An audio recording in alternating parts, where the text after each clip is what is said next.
अब गर्मी की मार पशुपालकों पर भी पड़ने लगी है। भंडारा जिले में तापमान 42 डिग्री सेल्सियस के पार चला गया है और इसकी तीव्रता के कारण दुधारू जानवरों को हरा चारा नहीं मिल पा रहा है। इसके चलते दूध उत्पादन में भारी गिरावट दर्ज की गई है। भंडारा जिला हमेशा से गर्मी के लिए जाना जाता है, लेकिन इस बार गर्मी ने मनुष्यों के साथ साथ पालतू पशुओं को भी बुरी तरह प्रभावित किया है। अब इस गर्मी का सीधा असर दूध उत्पादक किसानों पर पड़ रहा है। 42 डिग्री सेल्सियस से ऊपर तापमान होने की वजह से दुधारू पशुओं को न तो हरा चारा मिल रहा है और न ही सही मात्रा में खुराक। इसके चलते दूध उत्पादन में करीब 50% तक की गिरावट आई है, जिससे किसान परेशान हैं। किसानों ने अब अपने पशुओं को धूप से बचाने के लिए ग्रीन नेट लगाना शुरू कर दिया है। सिर्फ किसान ही नहीं, बल्कि दूध खरीदी केंद्रों के संचालकों पर भी इसका असर पड़ा है। माझे नाव यादूराव ताराचंद मुळे, मी एक दूध उत्पादक शेतकरी आहे आणि आज जो हवा उन्हाचा तडाखा वाढला आहे याच्यामुळे ज्या गाई किंवा म्हशी यांना खूप मोठ्या प्रमाणावर या उन्हाचा त्रास होत आहे। जो दूध देण्याची क्षमता त्यांची जे 10 लिटर होती ते अर्ध्यावर येऊन गेलेली आहे। आपण मागे बघितलं माझ्या मागे जे मॅट लावून आपण त्यांच्या उन्हाचं संरक्षण करत आहोत।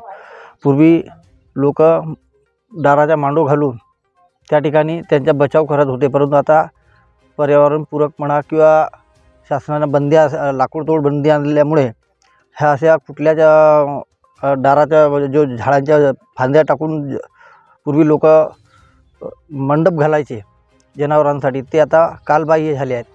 पण त्यामुळे आज जो हा उन्हाचा तडाखा वाढलेला आहे याच्यामुळे हिरवा चारासुद्धा त्यांना मिळत नाही किंवा खुराक जे खातात तर त्याचा डायजेशन पण बरोबर होत नाही। त्याच्यामुळे त्यांच्या दूध उत्पादनात खूप मोठ्या प्रमाणावर फरक पडलेला आहे आणि पर्यायाने शेतकऱ्यांना त्या दुधाच्या आणि खिलायचा जो आपण खर्च वजा जाता हा कुठल्याच पद्धतीने परवडत नाही। माझी शासनाला विनंती राहील की जो शासनाचे दुधाचे रेट आहेत ते काही अंशी काही प्रमाणात वाढवले पाहिजेत।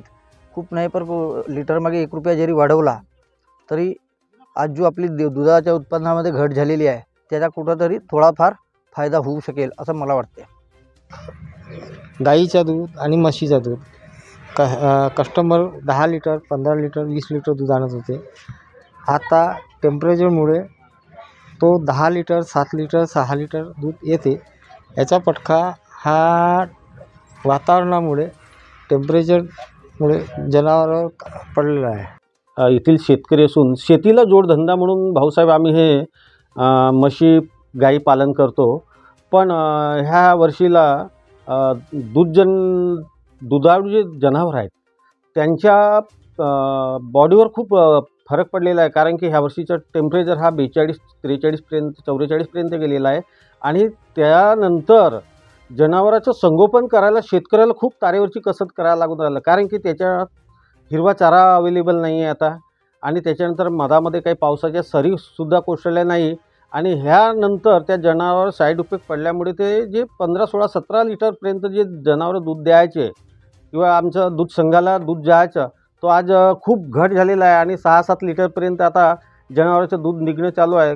खरंच आम्हाला ह्या शेतकऱ्यांना असं सांगावंसं वाटते की बुवा जनावरांमध्ये ऋतूप्रमाणे चेंजेस होतात, पण ह्यावर्षी खूप खरंच शेतकऱ्याला हे डबघाईस दिवस दिसतात दूधजन्य पदार्थामध्ये आणि जनावराचे जर एक प्रकारे आपण जर जनावराकडे बघितलं तर त्यांच्या त्याच्या बॉडीवर आहे ते साईड इफेक्ट होत असते।